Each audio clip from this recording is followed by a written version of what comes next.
할렐루야. 오늘도 예배하기 위해 하나님 앞에 나오신 우리 모든 청년들을 그리고 예배자들을 환영하고 축복합니다. 우리 옆에 계신 분들과 이렇게 인사하면 좋겠습니다. 하나님을 예배하는 시간 되시기를 바랍니다. 우리 이렇게 인사하겠습니다. 예배하는 시간 되시기를 바랍니다. 하나님은 지금도 한 사람의 예배자를 찾고 계시며 신령과 진정으로 나아가는 하나님의 사람들을 부르고 계신 줄 믿습니다. 우리 시간 먼저 우리의 마음을 하나님 앞에 올려드리며 마음을 정하며 나아가는 시간으로 먼저 이 시간을 드리기 원합니다. 하나님, 나의 예배를 받으시고 한 주간 내 삶을 돌아보며 하나님 앞에 마땅히 예배해야 할 이유, 그리고 하나님 앞에 마땅히 나아가야 할 이유를 발견하며 그 하나님의 이름으로 또 이 시간을 준비하는 우리 잠깐 우리 기도하는 시간으로 가져가길 원합니다. 함께 기도하겠습니다.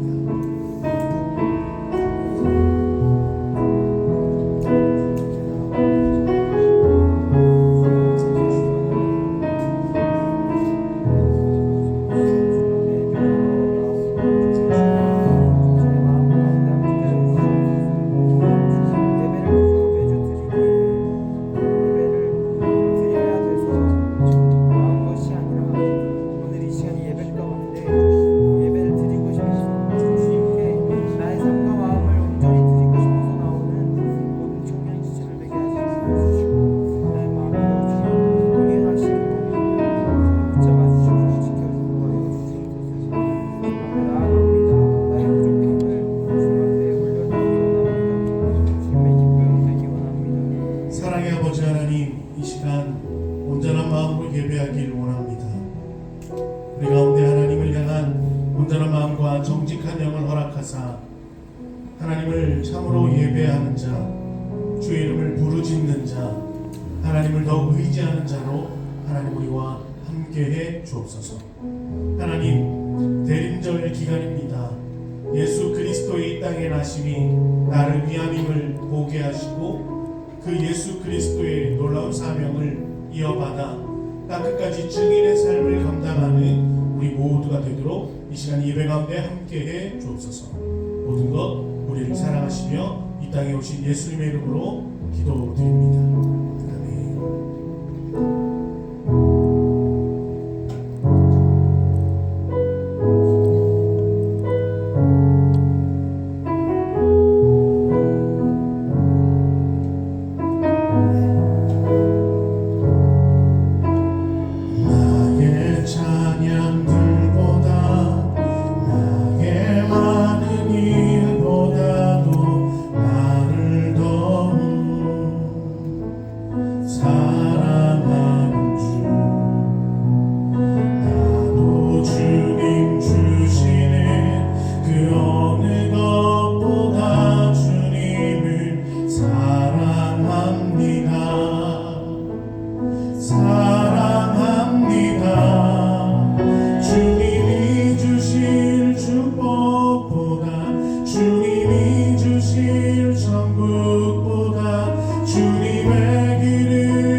사랑합니다.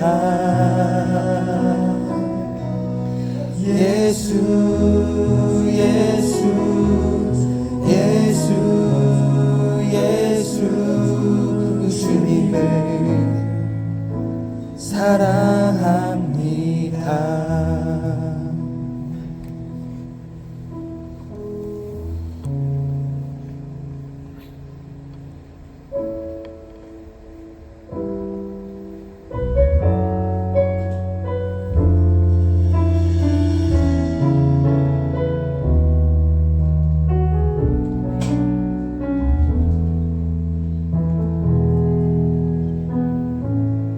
아무런 자격도 없는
나는 옛 사람 아니요 사망에서 건지신 주의 자녀이니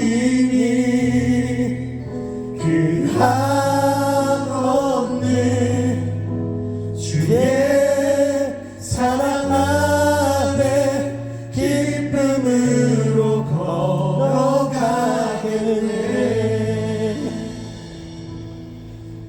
태초부터 우리를 향한 하나님의 마음은, 그리고 하나님의 음성은 내가 너를 사랑한다. 어떠한 환난과 고난과 어려움이 있다 할지라도 나를 향한, 그리고 여러분들을 향한, 그리고 우리를 향한 하나님의 사랑은 끝이 없고 다음이 없는 줄로 믿습니다. 우리가 그 사랑에 힘입어 하나님 앞에 일어서는 우리 모든 예배자들 또 청년들 되기를 간절히 소망합니다. 우리 시간 모두 함께 자리에서 일어나셔서 기쁨으로 하나님 앞에 나아가기 원합니다.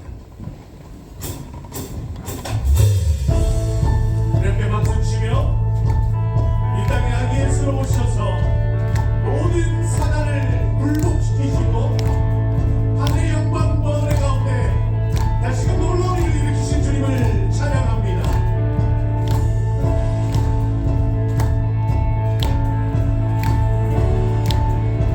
천사들의 노래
우리가 예배하는 자, 우리가 찬양하는 자, 그 이름은 위대한 이름이요 왕의 이름이요 우리의 소망의 이름인 줄로 믿습니다. 계속해서 찬양할 때 그 이름에 있는 영광을 그리고 능력을 찬양하기를 소망합니다.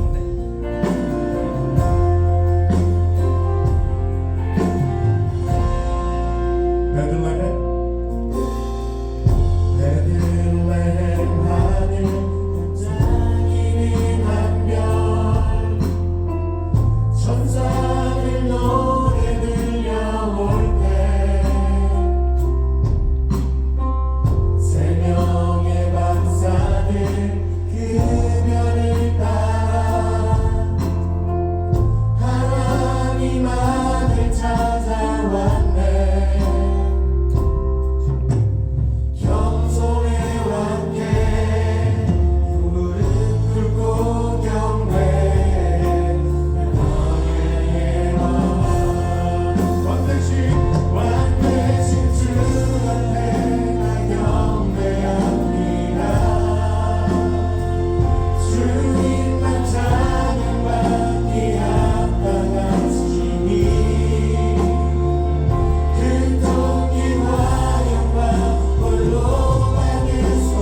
우리 시간 함께 기도하며 하나님 앞에 나아갈 때 이 땅의 왕으로 오시며 참된 평화를 위하여 모든 죄를 위하여 이 땅에 오신 이 예수 그리스도 이름을 돌아보며 생각하며 하나님 앞에 잠잠히 나아감으로 내 마음을 올려드리겠습니다. 계속 기도하며 나아가겠습니다.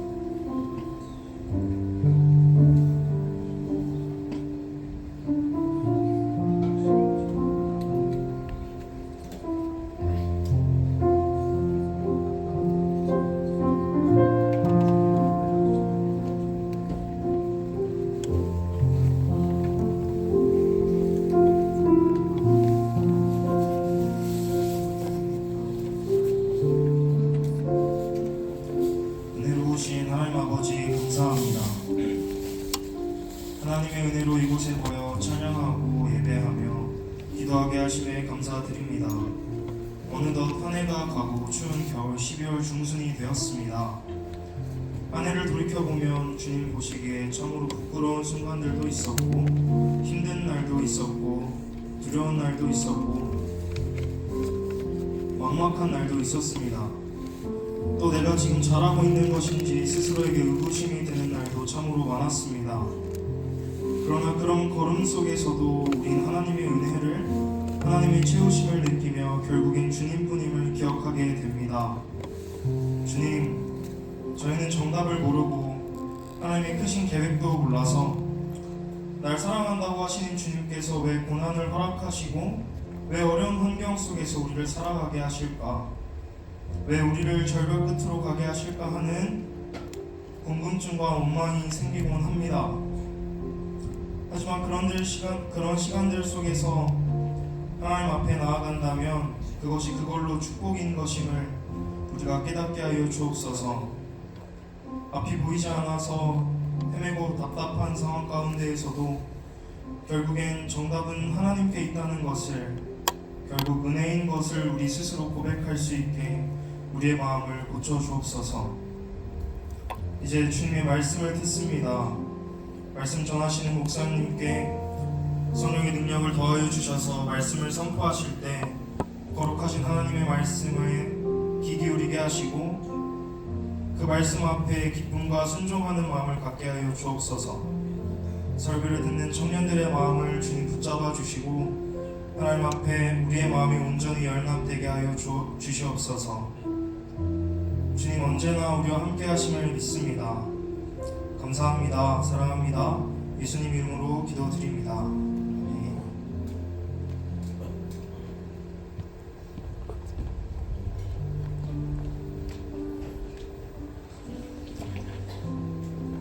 네, 오늘도 청년 예배 해주신 여러분들 진심으로 환영하고 축복합니다. 대림절 셋째 주일입니다. 이제 곧 있으면 예수님께서 탄생하셨고 다시 오신다 말씀하신 성탄절을 맞이하게 됩니다.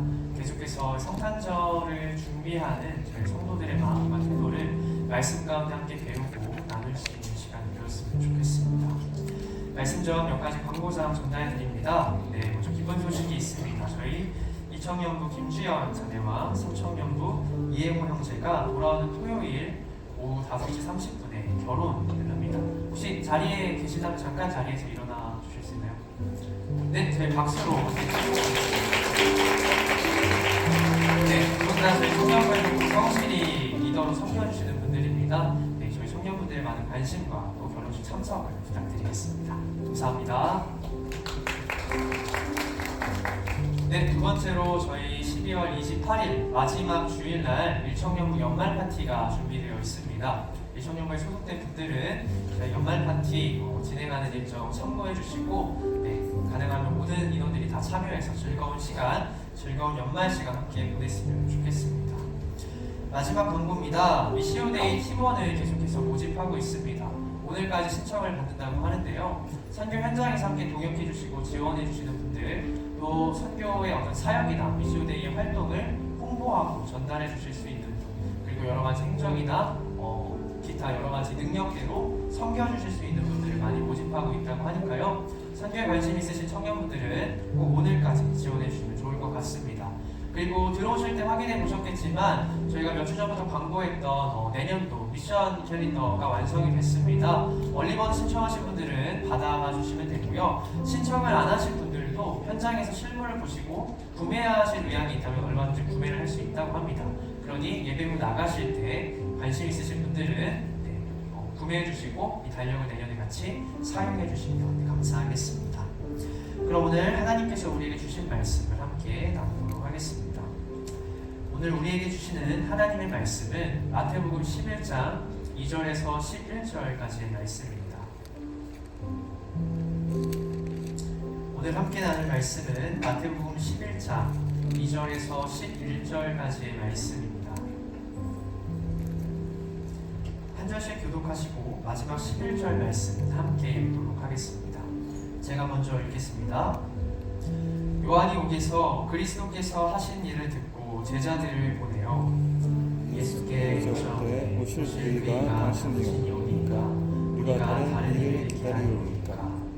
예수께서 대답하여 이르시되 너희가 가서 듣고 보는 것을 요한에게 알되 맹인이 보며 못 걷는 사람이 걸으며 나병 자가 깨끗함을 받으며 못 듣는 자가 들으며 죽은 자가 살아나며 가난한 자에게 복음이 전파된다 하라. 누구든지 나로 말미암아 실족하지 아니하는 자는 복이 있도다 하시니라. 그들이 떠나매 예수께서 우리에게 요한에 대하여 말씀하시되 너희가 무엇을 보려고 광야에 나갔더냐. 바람에 흔들리는 갈대냐. 그러면 너희가 무엇을 보려고 나갔더냐. 부드러운 옷 입은 사람이냐. 부드러운 옷을 입은 사람들은 왕궁에 있느니라. 그러면 너희가 어찌하여 나갔더냐. 선지자를 보기 위함이 되냐. 옳다. 내가 너희에게 이르노니 선지자보다 더 나은 자니라. 기록된 바 보라 내가 내 사자를 내 앞에 보내노니 그가 내 길을 내 앞에 준비하리라 하신 것이 이 사람에 대한 말씀이니라.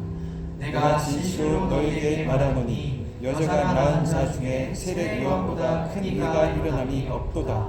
그러나 천국에서는 극히 작은 자라도 그보다 크니라. 아멘. 말씀을 두고 함께 기도하겠습니다.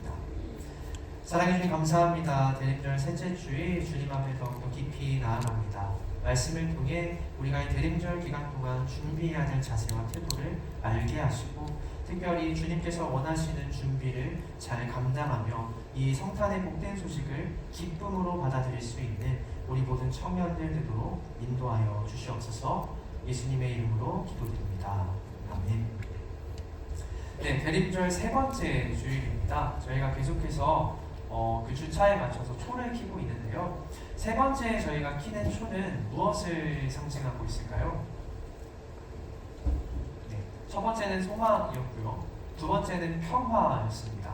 그리고 세 번째 켜는 초는 기쁨을 상징한다고 합니다. 기쁨.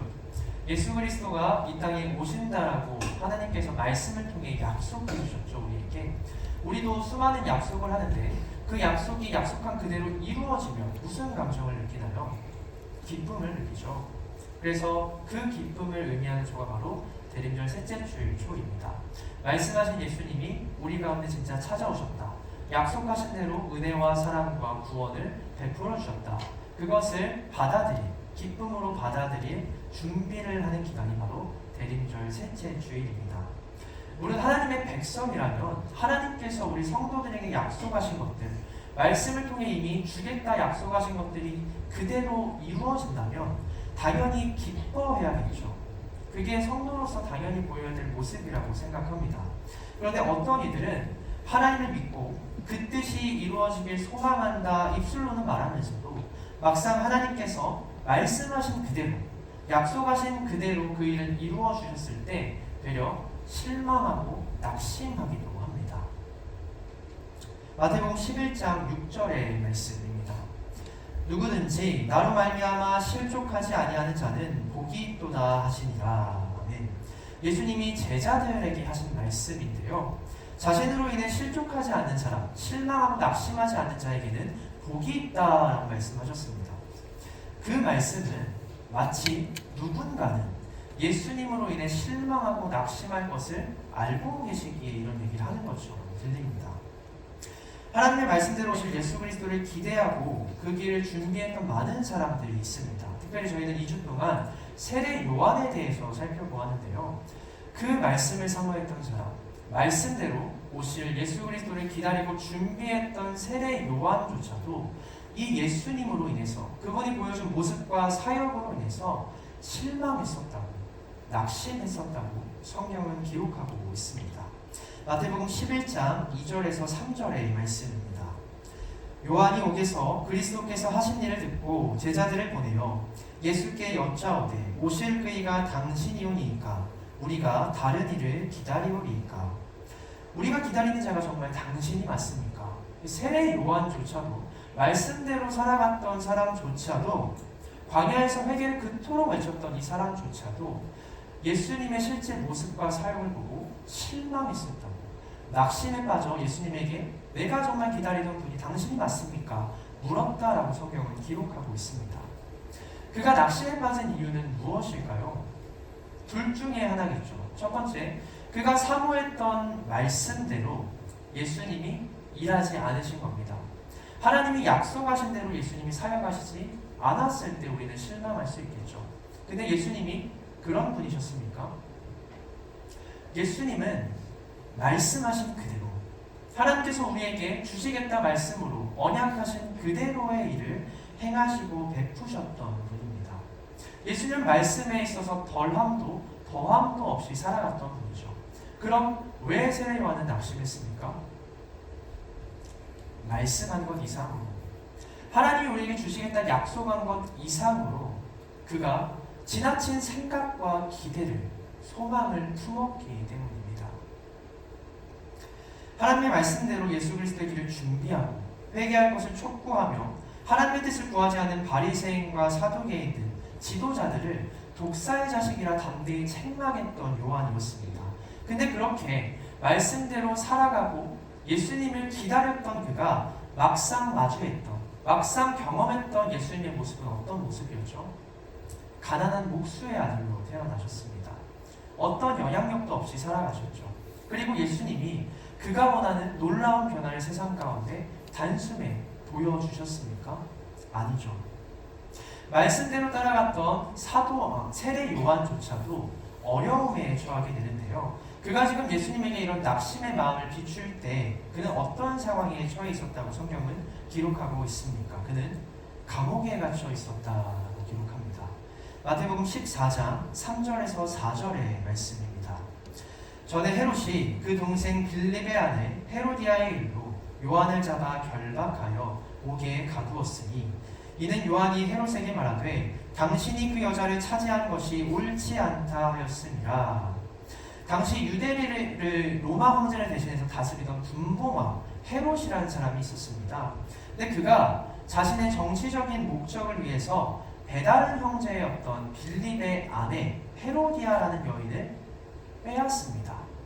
자신의 배다른 형제의 아내를 자신의 아내로 맞이해서 결혼하는 일을 벌입니다. 왜 그랬냐면 이 헤롯에게 정통성이 필요했거든요. 유대인의 왕은 유대 왕가의 피를 이어받아야 되는데 이 헤롯이라는 사람은 유대 왕가의 사람이 아니라 이두메라는 이방인의 피가 흐른 사람이었기 때문입니다. 그래서 백성들에게 인정받기 위해서 왕가의 피를 이어받고 있었던 저 가운데 헤로디아라는 여인을 자신의 아내로 맞이한 거죠. 그래서 유대 왕가의 여인의 남편, 그리고 내가 태어나는 자식은 유대 왕가의 혈통을 이은 사람, 이렇게 자신의 정치적인 목적을 이루기 위해서 자신의 배다른 동생의 아내를 빼앗았던 것입니다. 내 이웃의 아내를 탐하지 말라라는 십계명을 분명하게 어긴 것이죠. 그 밖에 수많은 도덕적이지 않은 일을 벌였음에도 불구하고 모두가 그 권력 앞에 침묵하고 있던 시대였습니다. 근데 오직 세례 요한만이 이를 옳지 않다고 책망한 것이죠. 그가 대단한 사람이어서가 아니라 말씀을 지키고 싶어서이기 때문입니다. 하나님께서 금지하신 일을 왕이란 사람이, 모두의 모범이 되어야 할 사람이 범했기 때문에 담대하게 말씀대로 그를 책망했던 것이죠. 다른 사람과 마찬가지로 회개할 것을 촉구했던 것입니다. 그러자 헤롯이 이 요한을 감옥에 가둡니다. 그리고 그의 아내가 됐던 헤로디아는 이 일로 요한에게 앙심을 품어서 어떻게든 감옥에 있는 이 요한을 죽일 궁리를 하고 있던 상황이었습니다. 당시 그 누구보다 하나님의 뜻대로 말씀대로 살아갔던 이 요한조차도 어려움에 처해 있었다라는 거죠. 말씀대로 살아갈수록 더 큰 위협을 느끼고 있었다라는 겁니다. 그리고 기다렸던 메시아가 오셨는데 그 메시아조차도 자신이 원하는 모습, 자신이 원하는 변화를 세상 가운데 이끌어내지 못하는 것처럼 보였다라는 겁니다. 모든 것을 버리고 광야에 나선 요한이었지만 그 또한 실망하고 낙심할 수밖에 없었다라는 것이죠. 복음으로 거듭나 누구보다 담대한 삶을 살아갔던 사도 요한이라는 자도 스스로를 돌아보기를 하나님의 뜻이 무엇인지는 알지만 나는 육신이 여전히 연약해서 하나님의 뜻을 실현하지 못하고 여전히 넘어지고 낙망하는 스스로의 모습을 한탄합니다. 스스로를 곤고한 자다라고 한탄합니다. 세례 요한도 동일하게 그 요한과 같이 사도 바울과 같이 흔들리고 낙심합니다. 아무리 외쳐도 변하지 않는 자들은 변하지 않는 현실 때문에, 특별히 그 변하지 않는 자들이 대부분 유대를 다스리는 지도자들이라는 그 현실 때문에 그도 낭망하고 좌절합니다. 그가 보고 들은 예수 그리스도의 모습과 행적이 지극히 평범했기 때문에 그는 또한 낙심하게 됩니다. 헤롯 왕과 같은 지도자들은, 왕족들은 예수님의 가르침 앞에서도 여전히 완고한 모습을 보였기 때문입니다. 마태복음 11장 18절에서 19절의 말씀입니다.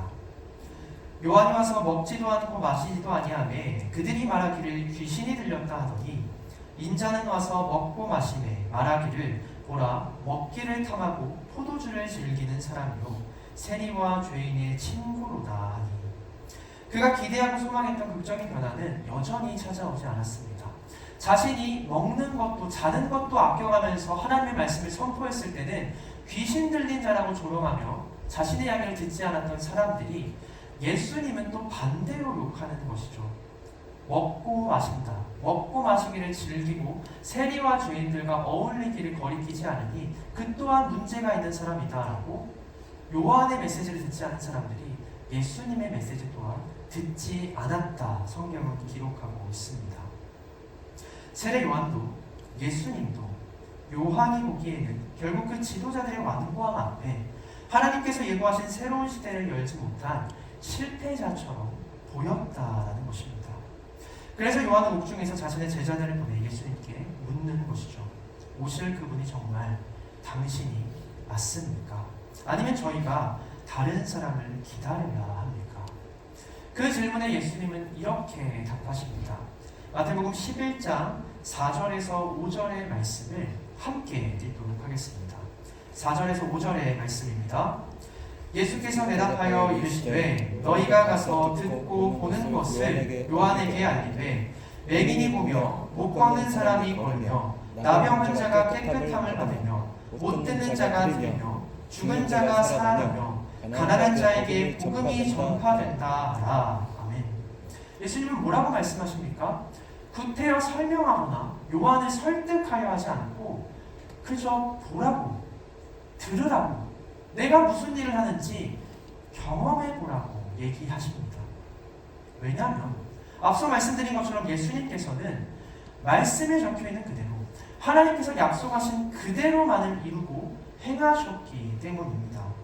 예수님은 자신의 그 삶과 말씀만을 이루는 그 삶과 요한 너의 생각과 기대를 비교해보라고 말씀하시는 거죠. 네가 지금 낙심하는 이유가 무엇 때문인지 다시 한번 살피라고 말씀하십니다. 요한이 자신의 지나친 생각과 기대에 눈과 귀가 가려져서 언약을 성취하시는 예수님의 모습을 주목하지 못하고 있었기 때문입니다. 이사야 61장 1절에서 3절의 말씀입니다. 주 여호와의 영이 내게 내리셨으니 이는 여호와께서 내게 기름을 부으사 가난한 자에게 아름다운 소식을 전하게 하려 하심이라. 나를 보내사 마음이 상한 자를 고치며 포로된 자에게 자유를, 갇힌 자에게 노임을 선포하며 여호와의 은혜의 해와 우리 하나님의 보복의 날을 선포하여 모든 슬픈 자를 위로하되 무릇 시온에서 슬퍼하는 자에게 화관을 주어 그 죄를 대신하며 기쁨의 기름으로 그 슬픔을 대신하며 찬송의 옷으로 그 근심을 대신하시고 그들이 의의 나무 본 여호와께서 심으신 그 영광을 나타낼 자라 일컬음을 받게 하려 하심이라. 아멘. 이사야 선지자의 예언처럼 세례 요한은 말씀대로 태어났고 말씀대로 살아갔습니다. 예수님께서도 이사야 선지자가 예언하신 그 메시아의 모습 그대로 가난한 자에게 복음을 전하시고 여호와의 은혜로 모든 슬퍼하는 자들을 위로하는 일을 하고 계셨습니다. 말씀에 비추었을 때 예수님의 사역은 더함도 덜함도 없었다라는 것이죠. 누구보다 하나님께서 메시아를 두고 약속하신 말씀에 대해 해박했던 세례 요한이 이 사실을 모를 리가 없었습니다. 그럼에도 그가 낙심한 이유는 무엇입니까? 계속 말씀드리는 것처럼 그의 지나친 생각과 기대가 그의 눈을, 귀를 가리고 있었다라는 겁니다. 낙심이 무엇입니까? 내가 품은 소망과 기대가 이루어지지 않았을 때 느끼는 좌절감입니다. 현실적으로 이루어질 수 있는 일이 있고 그렇지 못한 일이 있죠. 만약 비현실적인 일, 가망이 없는 일을 자기 마음대로 소망하고 기대하는 자가 그게 이루어지지 않는다고 해서 낙심한다고 한다면 그게 옳은 일입니까? 성도가 이루어지는 말씀을 두고 확인해야 될 것은 무엇입니까? 성경뿐이죠. 세례 요한이 예수님의 사역 앞에 꺼내들고 확인해야 됐던 건 무엇입니까? 자신의 생각과 기대가 아니라 말씀이었죠. 말씀대로 그가 살아가고 계신지 행하고 계신지 확인했다면 불필요한, 하지 않아도 될 낙심이었던 것입니다. 예수님은 세례 요한에게 너의 생각과 기대가 아닌 말씀을 다시 돌아보는 것을 원하고 계십니다. 우리는 어떻습니까?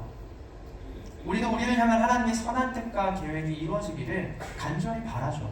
기도할 때도 그런 제목으로 기도할 때가 많습니다. 그런데 정작 하나님께서 그 모든 일을 선하게 이루어가고 계심에도 불구하고 우리는 그 일을 못 볼 때가 더 많다라는 것입니다. 우리도 지나친 생각과 우리의 바람 때문에 우리의 눈과 귀를 스스로 가리고 있을 때가 많기 때문입니다. 하나님의 뜻과는 상관없는 우리의 생각과 바람과 소망이 마음에 가득 차 있기 때문에 오늘도 신실하게 일하신 하나님을 못 볼 때가 많다라는 것입니다.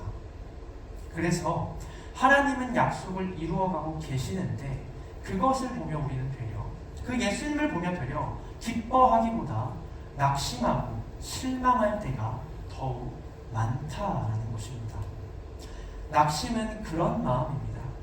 우리의 지나친 기대와 소망이 주는 좌절감입니다. 그렇게 사도 바울은 하나님의 나라에 기대하고 말씀을 묵상하고 붙들며 살아가는 성도들에게 이렇게 권면하였습니다. 로마서 12장 2절에서 3절의 말씀을 함께 읽겠습니다. 2절에서 3절의 말씀입니다. 너희는 이 세대를 본받지 말고 오직 마음을 새롭게 함으로 변화를 받아 하나님의 선하시고 기뻐하시고 온전하신 뜻이 무엇인지 분별하도록 하라. 내게 주신 은혜로 말미암아 너희 각 사람에게 말하노니 마땅히 생각할 그 이상의 생각을 품지 말고 오직 하나님께서 각 사람에게 나누어 주신 믿음의 분량대로 지혜롭게 생각하라. 아멘. 지나친 생각과 소망이 우리를 낙심에 빠뜨립니다. 하나님의 신실하심과 상관없이 그 일을 못 보게끔 만듭니다. 그런데 우리는 교회의 머리 되신 예수 그리스도의 생각과 뜻을 따르고 실현하는 성도들, 그리스도의 몸된 교회입니다.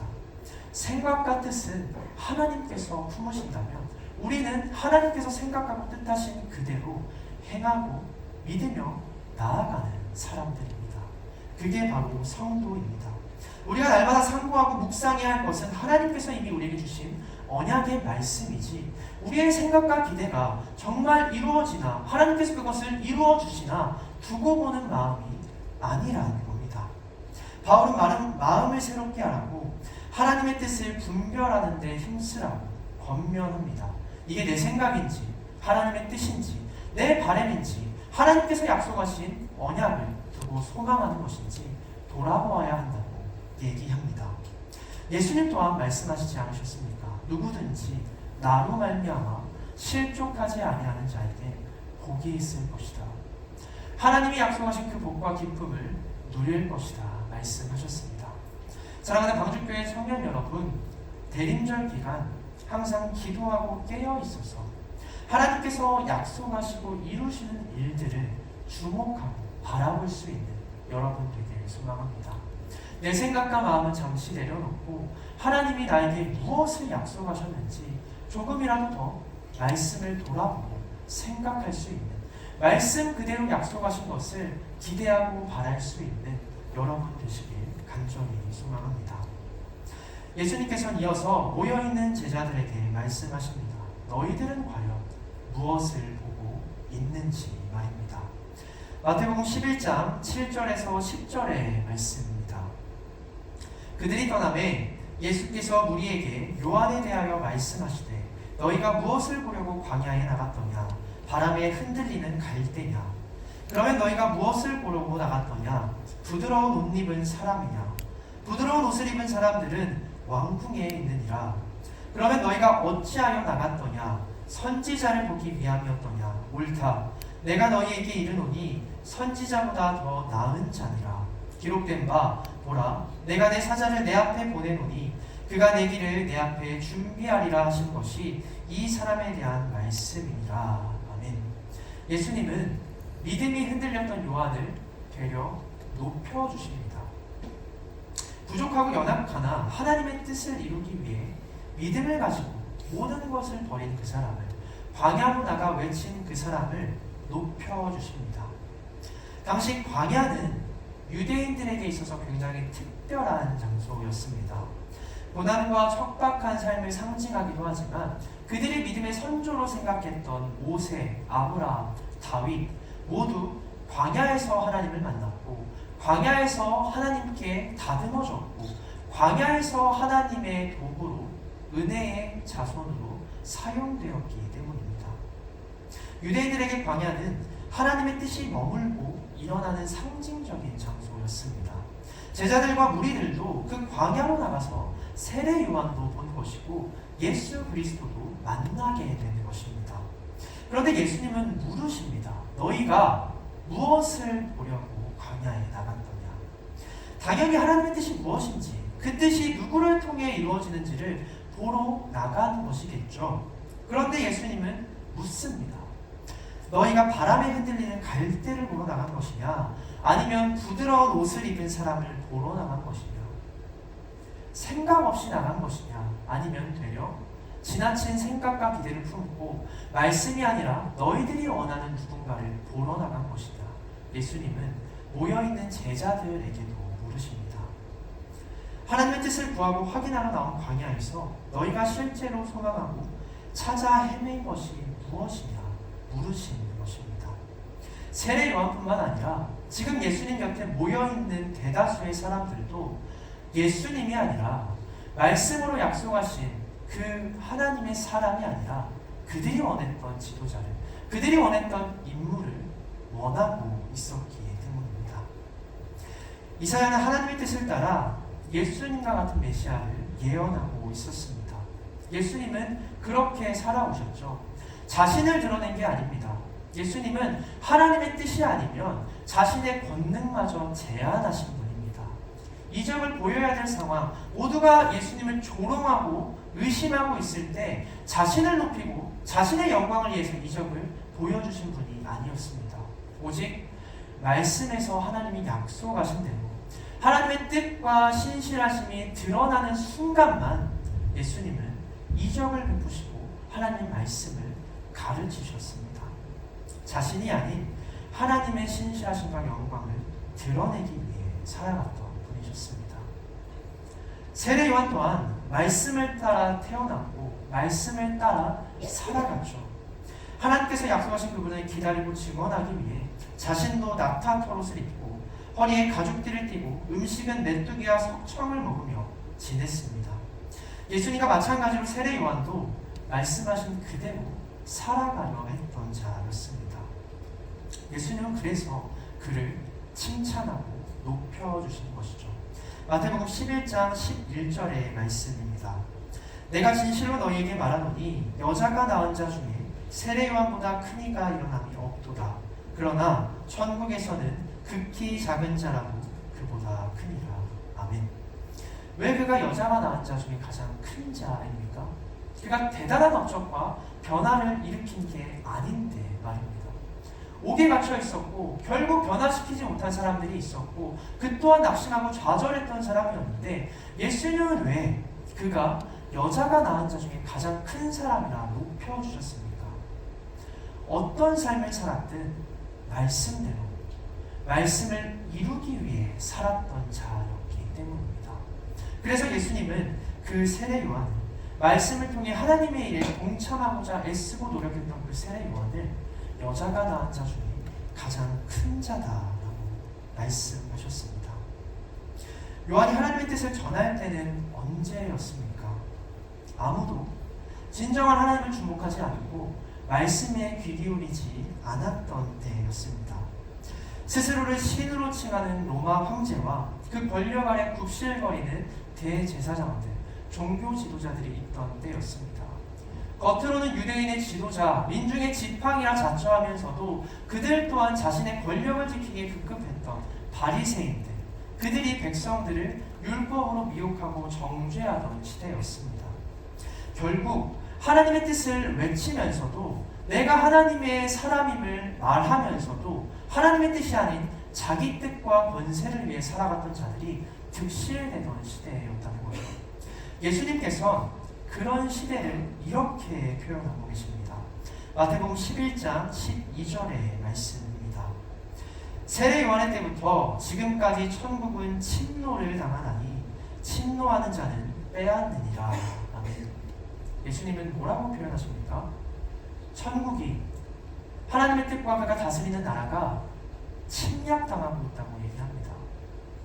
하나님의 뜻과 전혀 상관없는 삶을 살아가는 엉뚱한 자가 하나님의 사람이라고 백성들을 가르치고 미혹하면서 하나님의 뜻이 아닌 자기 뜻을 마치 하나님의 계획과 약속인 것처럼 포장해서 전하고 있는 시대였다라는 거죠. 그래서 많은 백성들이 하나님을 믿고 있다 말하면서도 엉뚱한 것을 믿고 따르던 시대였기 때문입니다. 하나님의 나라는 있는데, 하나님의 뜻은 여전히 말씀 가운데 남아있는데, 그게 그 하나님의 나라와 뜻이 빼앗기고 있는 시대였다는 거죠.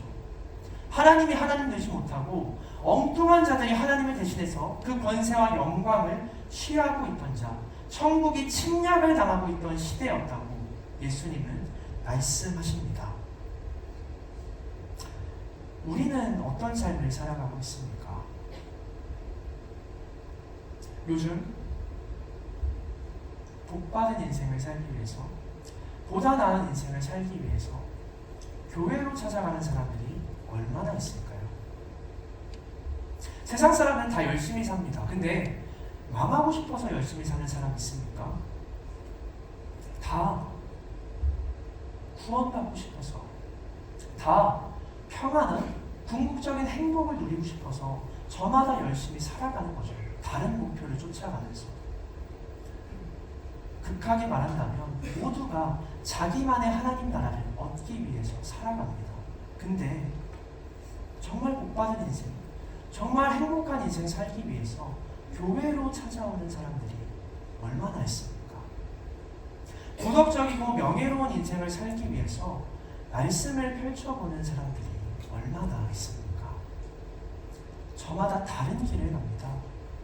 그곳에 천국이 있다고 생각합니다.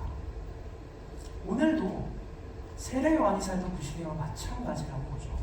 하나님의 나라는 지금도 엉뚱한 사람들, 하나님의 뜻과 전혀 상관없이 살아가는 자들에게 침략당하고 있다는 겁니다. 진리는 여기에 있는데 다른 곳에 진리가 있다고 말하는 사람들이 너무나도 많고, 그들 가운데 그들과 함께 살아가는 자들도 너무나도 많은 시대입니다. 그런데 세례 요한은 그 하나님의 나라가 침략당하고 있는 그 시대에 어떤 선택을 했습니까? 의심하고 낙심했지만 그는 결국 하나님의 뜻대로, 말씀대로 살아가고자 노력했던 자였습니다. 하나님이 원하시는 대로 진리의 말씀이 여기에 있다, 우리가 진짜 얻을 수 있는 기쁨과 보람이 이 말씀 가운데 있다 외치고 살아갔던 자였습니다. 그래서 하나님은 그가 여자가 낳은 자 중에 가장 큰 자라 높여주신 것이죠. 비록 세상에선 보잘것없어 보이는 실패한 것 같은 인생을 살아갔지만 하나님 보시기에 그는 빼앗긴 하나님의 나라를 다시 찾아오는 믿음의 백성이었다라는 것입니다. 그리고 예수님은 말씀하시죠. 천국에서 지극히 작은 자도 요한보다 클 것이라고. 무슨 말입니까? 하나님의 나라를 진정으로 이뤄내는 사람, 그 공동체 안에 포함되어 하나님의 뜻만을 쫓아가며 살아가는 사람들은 누구라도 세례 요한 이상으로 하나님 보시기에 크고 높은 자가 될 것이다 말씀하십니다. 누가복음 16장 16절의 말씀을 함께 읽겠습니다. 누가복음 16장 16절의 말씀입니다. 율법과 선지자는 요한의 때까지로 그 후부터는 하나님 나라의 복음이 전파되어 사람마다 그리로 침입하느니라. 아멘. 예수님은 말씀하십니다. 복음을 전해드는 자가 예수님을 통해 하나님의 뜻과 계획을 분명히 안 자가 그 복음을 들고 다시 빼앗긴 하나님의 나라로 침략할 것이라고, 침입할 것이라고, 다시 하나님의 나라를 하나님의 손에 되찾아 줄 것이라고 말씀하십니다. 빼앗긴 하나님의 나라를 복음을 들고 다시 하나님께로 되찾아 주는 것이 우리 믿음을 가진 성도들의 책임이고 영적인 전쟁이라는 것입니다. 대림절 기간 우리 성도들은 다시 오실 예수님을 기다립니다.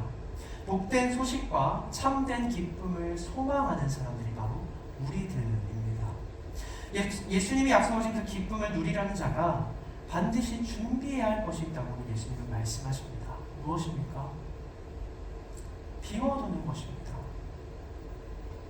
내 생각과 그릇된 소망이 차지하고 있던 내 마음을 비워두는 것이죠. 하나님이 아닌 하나님의 나라를 침략하고 있는 다른 세력들, 나도 모르게 아직까지 내 마음의 주인으로 세우고 있는 그 모든 것들을 내려놓고 비워놓는 것입니다. 그래서 예수님이 다시 오실 때 앉을 수 있는 그 자리를, 내 마음의 자리를 지켜내는 것입니다. 그런 사람만이 예수님으로 인해 실족하지 않고 그 예수님으로 인해 하나님이 약속하신 복음을, 축복을, 기쁨을 얻을 것이라 예수님은 말씀하십니다. 예수님이 직접 그런 삶을 살아가셨습니다. 빌립보서 2장 5절에서 8절의 말씀입니다. 너희 안에 이 마음을 품으라. 곧 그리스도 예수의 마음이니 그는 근본 하나님의 본체시나 하나님과 동등됨을 취할 것으로 여기지 아니하시고 오히려 자기를 비워 종의 형체를 가지사 사람들과 같이 되셨고 사람의 모양으로 나타나사 자기를 낮추시고 죽기까지 복종하셨으니 곧 십자가에 죽으십니다. 아멘. 예수님이 그런 삶을 살아가셨습니다.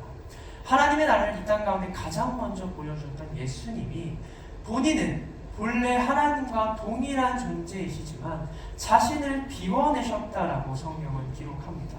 그래서 하나님께서 이루고자 하시는 일을 이룰 수 있도록, 하나님께서 뜻하신 대로 자기의 인생이 사용될 수 있도록 철저히 자기를 비워내셨다고, 하나님의 자리를 날마다 지켜냈다고 성경은 기록합니다.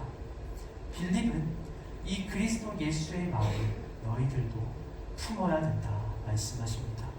자기를 비워낸 자, 하나님께서 말씀하신 그대로를 이루기 위해 복음의 도구로 사용하는 자들을 하나님께서는 결국 어떻게 해주신다 약속하십니까?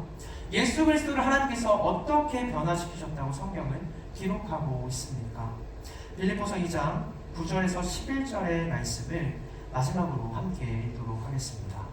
빌립보서 2장 9절에서 11절의 말씀입니다. 이러므로 하나님이 그를 지극히 높여 모든 이름 위에 뛰어난 이름을 주사 하늘에 있는 자들과 땅 아래에 있는 자들과 땅 아래에 있는 자들로 모든 무릎을 예수의 이름에 꿇게 하시고 모든 입으로 예수 그리스도를 주라 시인하여 하나님 아버지께 영광을 돌리게 하셨느니라. 아멘.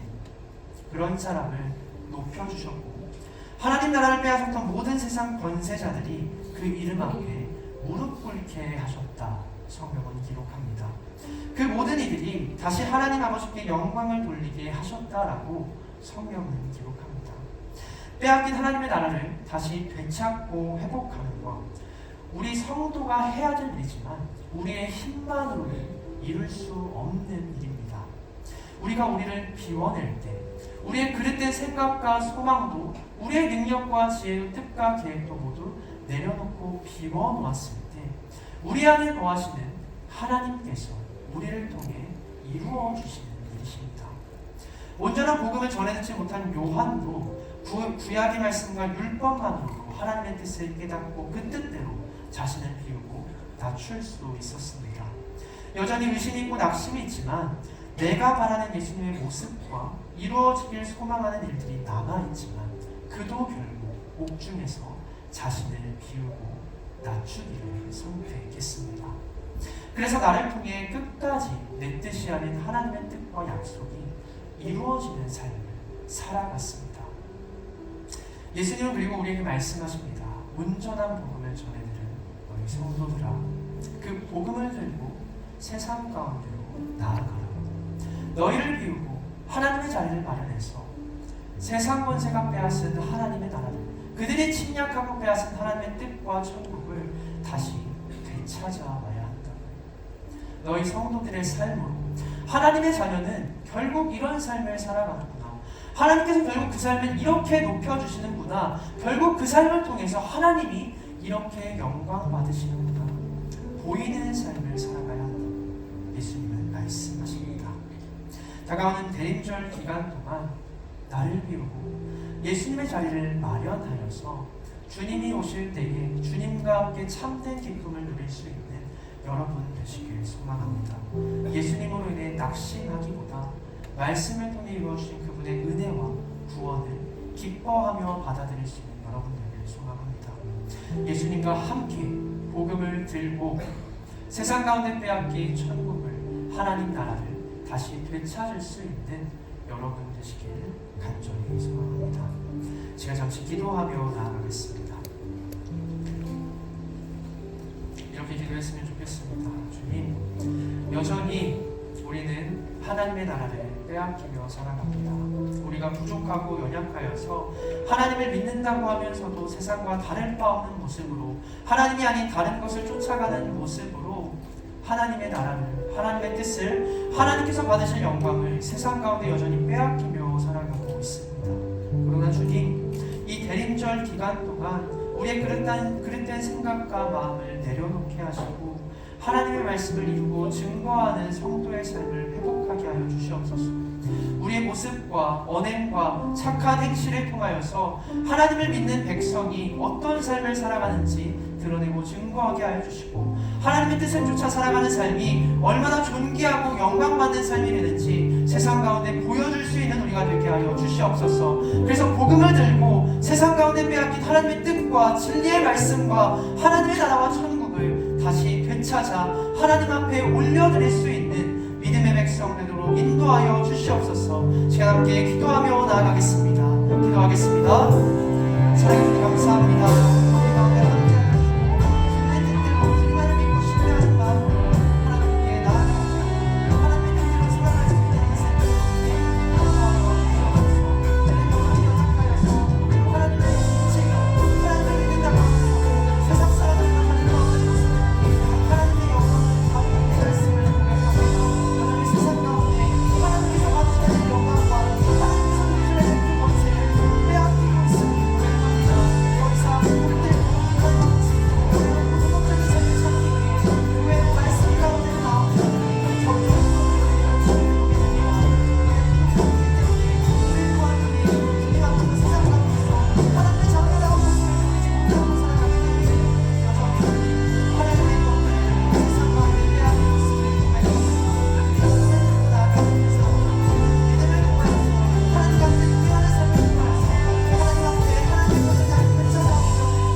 대림절 기간 어떤 성도의 모습과 자세로 살아갈지 되새기고 생각하게 하시니 감사합니다.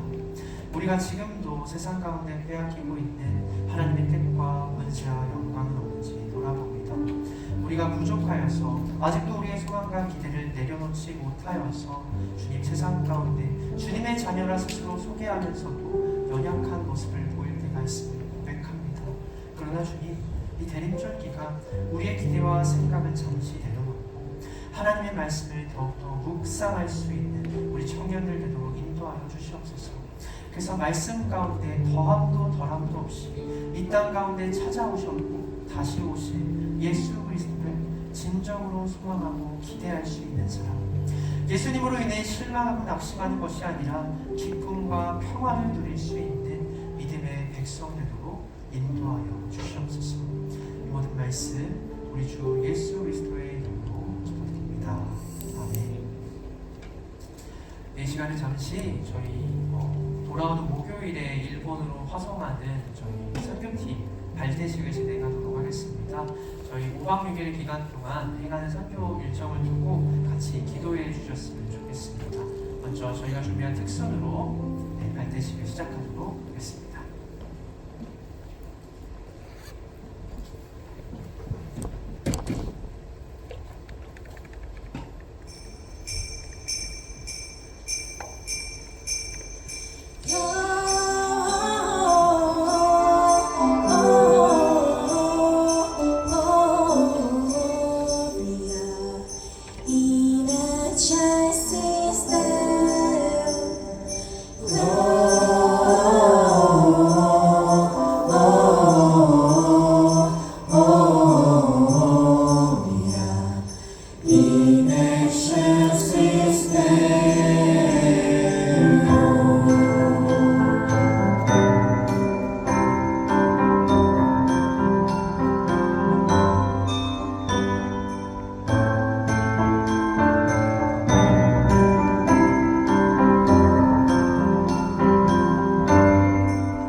우리는 주님의 지상 명령을 따라 일본 해외 아웃리치를 떠나며 교회와 청년부 공동체 앞에 다음과 같이 우리의 다짐을 선서합니다.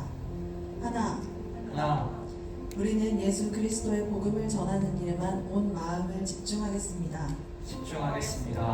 하나, 우리는 방주교회 대표로서 현지 교회 목사님을 도와 하나님의 선교가 선하게 이루어지기를 위해 최선을 다하겠습니다.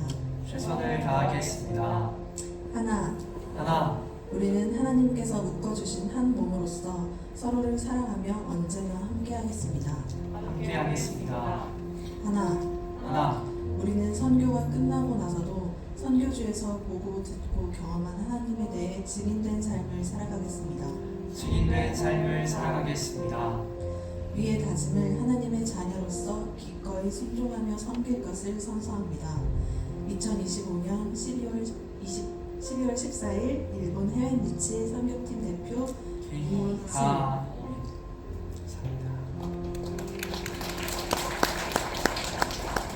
네, 저희 선교 일정과 기도 제목 간단히 소개해드리도록 하겠습니다. 네, 저희는 크게 4가지 사역을 진행합니다. 첫 번째는 노방 전도를 진행합니다. 네, 일본 잘 아시는 분들은 아시겠지만 저희가 가는 교회가 아키하바라는 그 번화가 근처에 있는 교회입니다. 그래서 거기에 모여 있는 분들을 대상으로 노방 전도를 진행합니다. 그래서 크리스마스 성탄절에 대해 거의 모르는 일본인 분들에게 성탄절을 소개하고 성탄 예배에 초대하는 시간을 갖습니다. 노방전도 일정을 위해 기도해 주시면 좋겠고요. 두 번째로는 금요일날 첫 번째로 찬양 집회를 진행을 합니다. 일본 분들과 함께 찬양 집회에 참여하고 함께 섬기는데 그 일정 가운데 같이 기도해 주시면 좋겠습니다. 세 번째는 저희 12월 21일날 주일날에 크리스마스 기념 예배와 또 그곳에 모인 성도들과 전도된 분들을 대상으로 2부 후속 활동과 교제를 진행합니다. 그래서 크리스마스에 대해서 편안한 분위기에서 복음을 잘 전하고 소개할 수 있는 시간을 갖고자 합니다. 그리고 마지막으로는 한 달에 한 번씩 선교사님께서 진행하고 계시는 일본 내 결식 아동들을 대상으로 한 어린이 급식 사역과 레크레이션을 진행을 합니다. 일본이 굉장히 저희보다 더 발전한 대도시라고 알려져 있는데 그 안에도 여전히 결식 아동들, 편부모 가정들 그리고 8살, 9살밖에 안 되는데 밤늦게까지 혼자 집에 있어야 되는 아이들이 참 많다고 합니다. 그 아이들을 위해 무료로 식사를 제공하고 아이들과 함께 교제하며 복음을 전하는 시간을 갖습니다. 이 4가지 사역을 저희들이 진행할 텐데 이 사역을 위해 함께 기도해 주시면 좋을 것 같고요. 그리고 여러분 들어오실 때 나눠주신 기도 카드에 저희들 전체 기도 제목과 팀원들 한 사람 한 사람의 기도 제목이 적혀 있습니다. 시간 되시는 분들 항상 시간을 내주셔서 우리 선교 일정과 선교 팀원들 가운데 하나님의 은혜와 도우심이 함께 달라고 기도해 주셨으면 좋겠습니다. 이 시간 함께 저희 선교팀 기도 제목을 두고 같이 기도하고 중보하는 시간을 갖도록 하겠습니다. 함께 기도하겠습니다.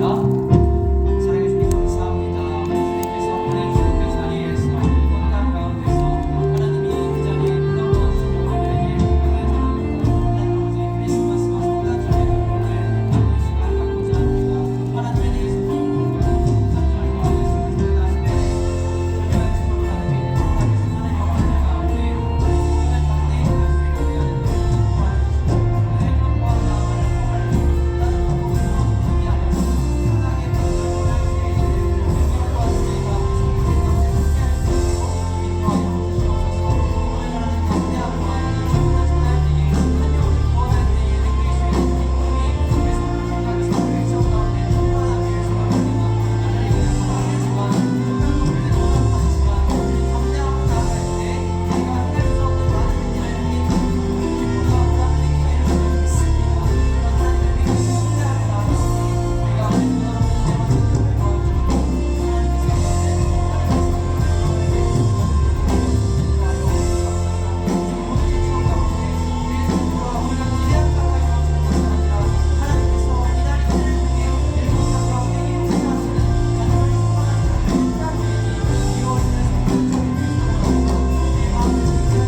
맡겨주신 일본 선교의 사명을 감당할 때에 우리를 더욱더 기어낼 수 있는 저희가 되길 소망합니다. 주님께서 원하시고 귀히 쓰시는 그릇은 주님이 사용하실 때마다 편히 사용하실 수 있도록 날마다 스스로를 비우고 준비된 그릇임을 믿습니다. 우리가 일본 땅으로 나아갈 때에도 우리의 부족함과 연약함을 믿고 지하며 나아가는 것이 아니라 그런 우리조차 귀하게 사용하시는 하나님의 능력과 권세를 힘입어 그 땅 가운데 나아가고 복음을 전파할 수 있는 하나님의 선교를 함께 감당하고 동참할 수 있는 이번 선교 아울리치는 대로 인도하여 주시옵소서. 감사합니다. 이 모든 말씀 우리 주 예수 그리스도의 이름으로 기도드립니다. 아멘. 이제 성경팀 내려가실 때 박수로 보내주시기 바랍니다.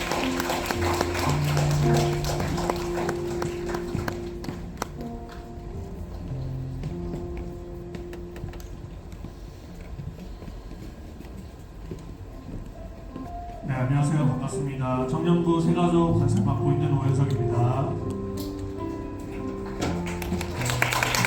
네, 저희 광주 청년부에서는 6주간의 세가족 과정을 진행하고 있는데요. 6주간의 과정을 수료하게 되시면 매월 둘째 주 진행되는 수료식을 마치고 목장으로 진급하게 됩니다.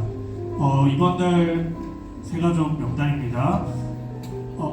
명단에 해당하는 세가족분들은 앞으로 나와주시면 감사하겠습니다. 33돌의 김경미, 33돌의 김은식, 33돌의 신소영, 35돌의 김희주, 39돌의 김태현, 40돌의 김동주, 40돌의 남경은, 40돌의 홍주연입니다. 네, 앞으로 나와주실 때까지 박수 부탁드립니다. 자기 이름 밑으로 서주시면 될 것 같아요.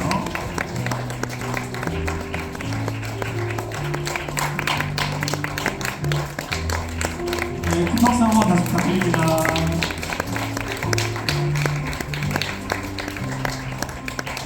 네, 우리 수료하시는 세가족분들 이름, 또래, 그리고 간단한 소감 한 마디씩 부탁드리면 될 것 같습니다. 네, 부탁드립니다. 안녕하세요. 40돌의 홍주연입니다. 광주교회 인도해 주신 예수 그리스도께 감사드립니다. 안녕하세요. 40돌의 남경입니다. 만나 뵙게 되어 반갑습니다. 잘 부탁드리겠습니다. 안녕하세요. 33돌의 신소영입니다. 잘 부탁드립니다. 안녕하세요. 33돌의 김혜진입니다. 교회 온 지 얼마 안 됐지만 열심히 교회 한번 다녀보도록 하겠습니다. 감사합니다. 안녕하세요. 33돌의 김경미입니다. 저도 신앙생활 열심히 해보겠습니다. 감사합니다. 네, 이제 축복하는 시간 갖도록 하겠습니다. 축복할 때 다 같이 앞에 나와서 함께 축복해 주시면 감사하겠습니다. 축복하겠습니다.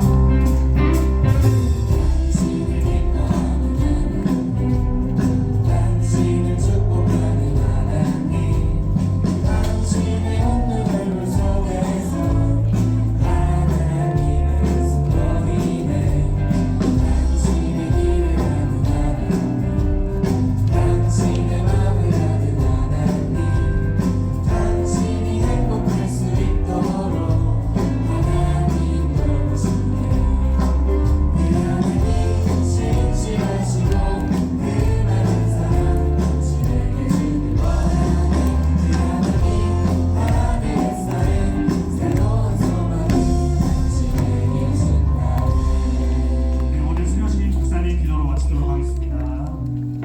기도하겠습니다.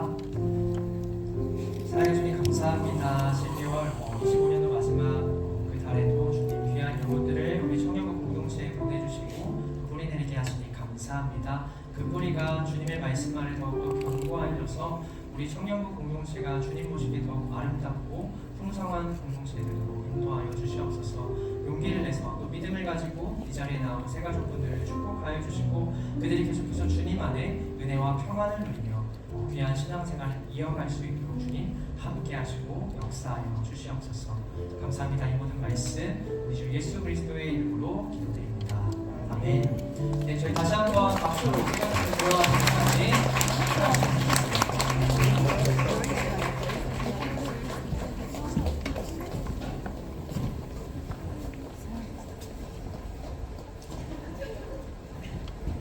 네, 이 시간 다 같이 자리에 일어나셔서 하나님 앞에 준비한 예물을 봉헌하고 결단하는 찬양하는 시간 갖도록 하겠습니다.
사랑해 주님 감사합니다. 오늘도 예배의 자리에 나올 때 주님께 드리고자 하는 마음과 힘을 정성스레 포장하여 이 시간 올려드립니다.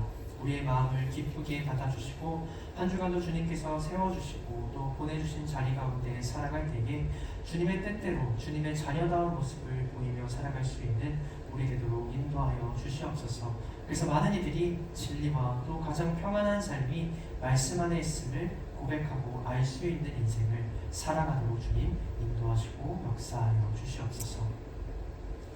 이제는 교회 머리 되신 우리 구주 예수 그리스도의 은혜와 독생자를 이 땅 가운데 보내주신 하나님의 극진하신 사랑과 오늘도 주님의 자녀답게 살아가도록 능력과 지혜를 더하여 주시는 성령님의 역사하심과 동행하심이 말씀 가운데 나와 대림절 기간 주님 보시기에 참된 기쁨과 평안을 누리며 살아가는 성도로 살아가길 다짐하고 결단하는 방주교회 청년들과 모든 공동체원 머리머리 위에 지금부터 영원까지 함께하시기를 간절히 축원하옵나이다. 아멘.